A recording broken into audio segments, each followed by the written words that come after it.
Hey, Alvarado here. I'm not sure what this video is about. I was just doing some thinking about some things, in relation to, just about every topic you can think of. But I got fixated about thinking about writers that I've known in my life, you know, and all the writers that I've known. Um, One has been pretty successful with the genres that he's chosen. He had a quote like on one of those shows. I forget, one of those detective shows. Um, I have another one that I knew very well was also has been, I should say, pretty successful in doing a master's thesis that turned into kind of a art piece. Beyond master's thesis category. Pretty cool. And another one has been writing work about popular culture. So these people I actually knew in person for years. I've known them. Some of them I've known for 30 odd years. Excuse me. And myself, as a writer, I've always, you know, wanted to be a writer or have been a writer or whatever it is. Whether it's writing something for someone else or just for myself. But in order to understand myself better, I suppose, is the whole point of it. With as far as my journaling has been for, you know, decades. I journal a lot less than I used to. I used to be one of those daily journalers. Every day I would journal. I hate that verb actually. It wasn't. I never considered it in those terms, to be quite honest. It was more like, my self-reflective outlet, where I could examine what was going on in my life, with who, and what was going on, and there'd be the poem immersed in those thoughts, and there'd be this and this and this and observations, etc. It was not a one-dimensional type of writing. you know. Whereas, like the work I'm working on right now, I was thinking about this. I'm working on my great grandmother's journal, or her diary, I should say. They don't call them journals; they call them diaries. From 1916, the end of 1916, to the end of 1918. So, but hers is different. It's not a reflective journal. There's not a lot of what emotionally is going on, or what are the real motivations, or whatever. It's a lot more superficial, in the sense that it's more like an itinerary. Like, I went there, I did this, I saw that, I danced, or whatever. Or I bought this, I bought that. But not a lot of reflection.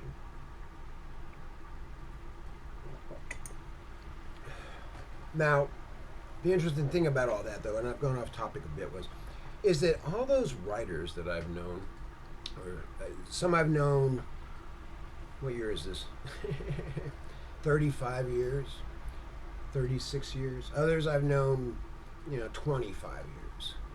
Went to school with them, or whatever my involvement was with these people. But and one of them was actually a close friend, and one was someone who I was kind of interested in, and one was another whole story to itself. And, but all these writers, and again, I think it's because of COVID, they muted me. They just, you know, and I have no publisher. I just, I look at the world today, and I'm like, it just doesn't make any sense with writing in particular. That you have these people out of the blue that suddenly are writers. Like, suddenly Michelle Obama's a writer. Really? Or there's another one I heard. Oh, that Dylan guy, or Dylan girl, or whatever the heck. I don't care what the name is, but Dylan Mulvaney, I think. Whatever you consider him to be. But anyway, regardless, a book. Now this guy's a writer. I mean, shit. Here I am sitting here, and I would basically have considered myself to be a writer, or desiring to be a writer, probably since the age of about 12. If you can believe that. I wrote one of my first short stories, I remember, around that age, 6th, 7th grade. Always wanted to be a writer. There was no in between. I always wanted to be a writer. And due to my mother, I suppose, and I was, I read a lot, and was allowed to read whatever that I was interested in by my mother. My mom was like completely supportive of anything that I was interested in. And I'd go to the library with her probably weekly. What did I say probably? Yeah, about weekly, maybe every 2 weeks max. My mom was a voracious reader. You know, I didn't really realize it at the time, of course, but yeah, when I look back now, I'm like, damn, my mom was as bad as I am. Which, of course, you don't notice that. You know, there's this, you know, the connection is so close between you and your mom, you don't even realize that you're like your mom. You know, and my mom, because in the last 2 years and 3 months, basically, 2 years, let's say, I've written 9 books now, and I have been writing poetry and things like that, you know. But a lot of these are projects that have finally come to fruition, at least in a form that is something I would be happy to hand to somebody, you know.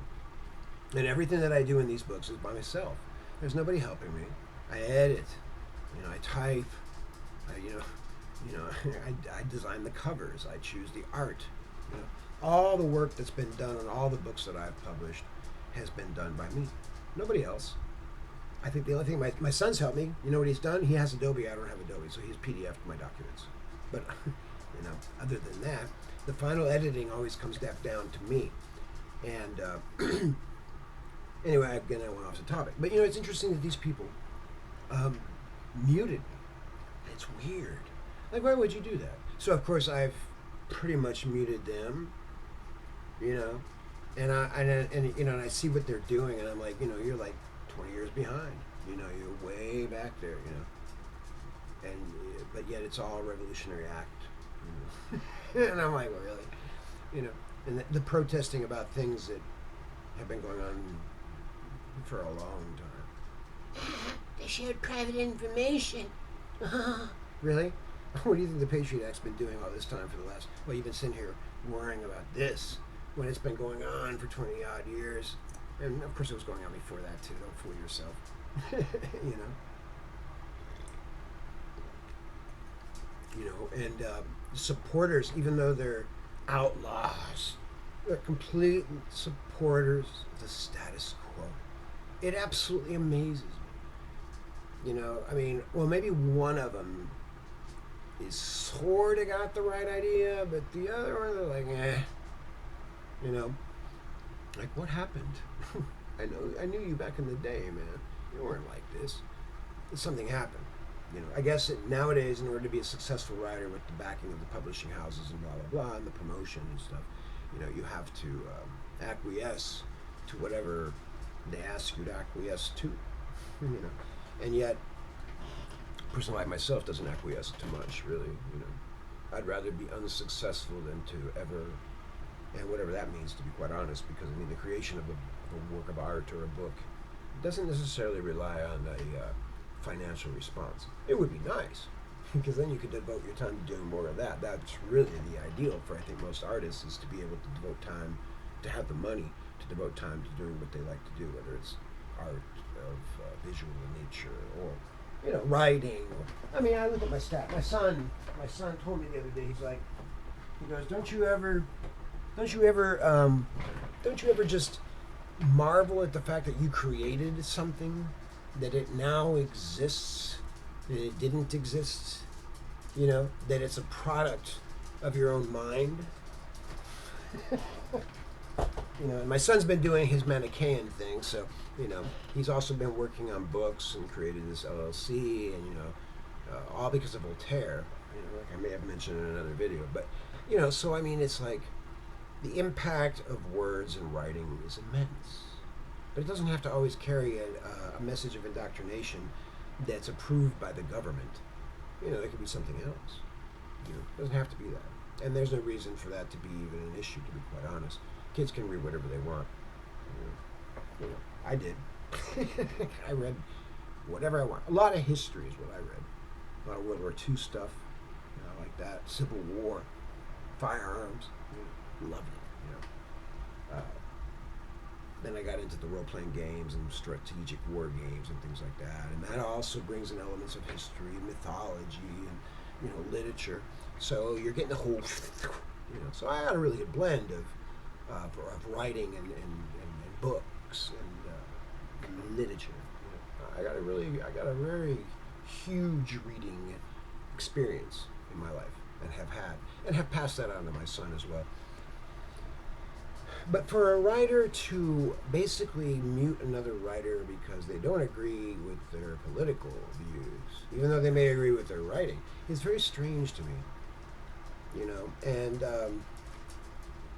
so I don't promote their works, and they don't promote mine. It's very strange. You'd think we'd be working together since we're all independent writers to some degree, in the fact that we're not these huge monster monoliths. You know, maybe you made a name for yourself in this particular area, or maybe you've been given a title that grants prestige, or you think. But you know, I don't know.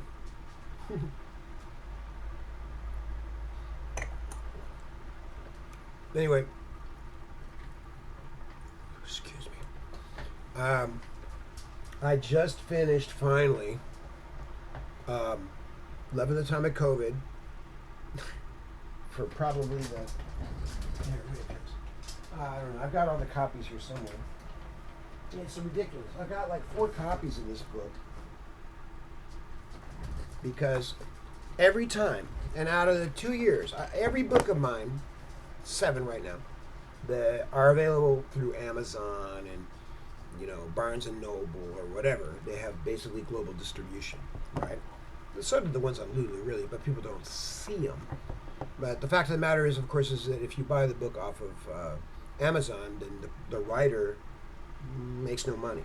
And most of these people are independent writers that probably use Lulu, or for special projects. I helped another friend of mine, another professor I knew years ago, do a project, a children's book about his brother.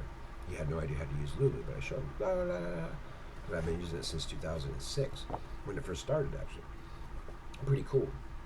Some people even these writers, one of these writers has made fun of people who self-publish their work, as though the person who does everything themselves is somehow open to laughter when someone else has a team of people helping them, even though their work may just be as fine. And they don't have the promotion behind it as an independent writer. Anyway, my point is, this book has been the bane.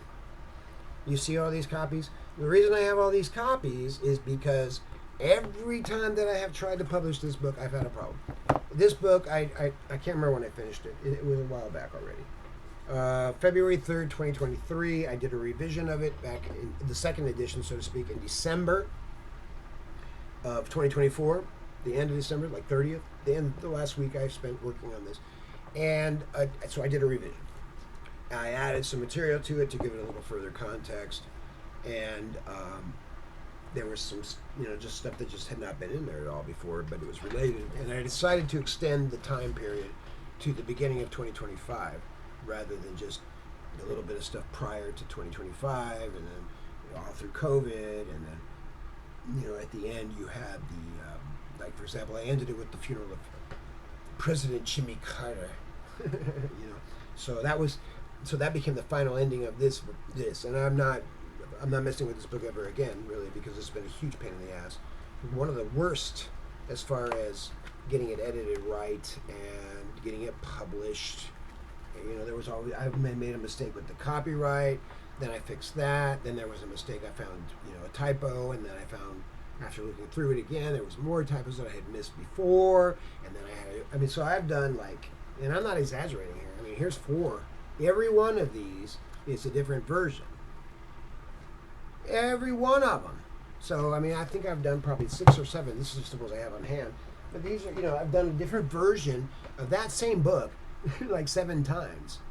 There was the first edition, Left It Alone.